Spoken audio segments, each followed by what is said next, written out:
Hello everyone, कैसे हैं आप लोग। आज हम बात करने जा रहे हैं एक ब्रेन से रिलेटेड एक टॉपिक पे जिसका नाम है इंट्राक्रैनियल प्रेशर। क्या होता है इंट्राक्रैनियल प्रेशर और कैसे चेंज होता है। इंट्राक्रैनियल प्रेशर में एक ग्राफ होता है जिसमें प्रेशर हल्के हल्के चेंज होता है। नॉर्मली अगर वो प्रेशर ब्लीड तीन चीजों से बनता है, जैसे दिमाग का अपना पोर्शन, उसके अंदर ब्लड वेसल्स और एक सीएसएफ जो दिमाग के अंदर पानी होता है। ये तीन मिलकर दिमाग के अंदर के प्रेशर को मेंटेन करते हैं। अगर किसी पेशेंट में चोट लगने के बाद ब्लीड हो जाए, बढ़ जाए, तो प्रेशर दिमाग के अंदर बढ़ने लगता है। उसमें एक ग्राफ होता है जो आईसीपी जिसे कहते हैं, इंट्राक्रैनियल प्रेशर। जैसे जैसे पेशेंट के अंदर ब्लीडिंग बढ़ेगी वैसे वैसे इंट्राक्रैनियल प्रेशर बढ़ेगा। उसके लिए ये ध्यान रखना होता है कि प्रेशर कब बहुत तेजी से बढ़ेगा।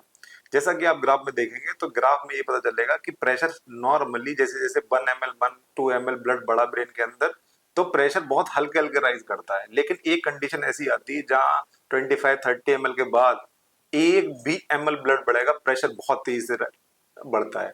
तो इसी टाइम पर पेशेंट बहुत जल्दी कॉम्प्रोमाइज हो जाता है, डिटोरिएट हो जाता है, ये फिर खराब हो जाता है।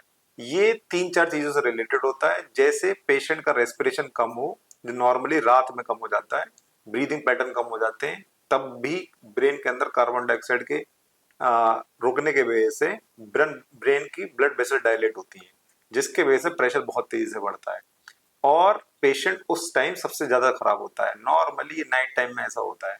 तो आप ये याद रखिए, किसी के ब्रेन में अगर चोट लग गई है तो वो अब भी कुछ समय के लिए सही है, लेकिन वो सडनली कभी भी कॉम्प्रोमाइज या डिटोरिएट कर सकता है, खराब हो सकता है।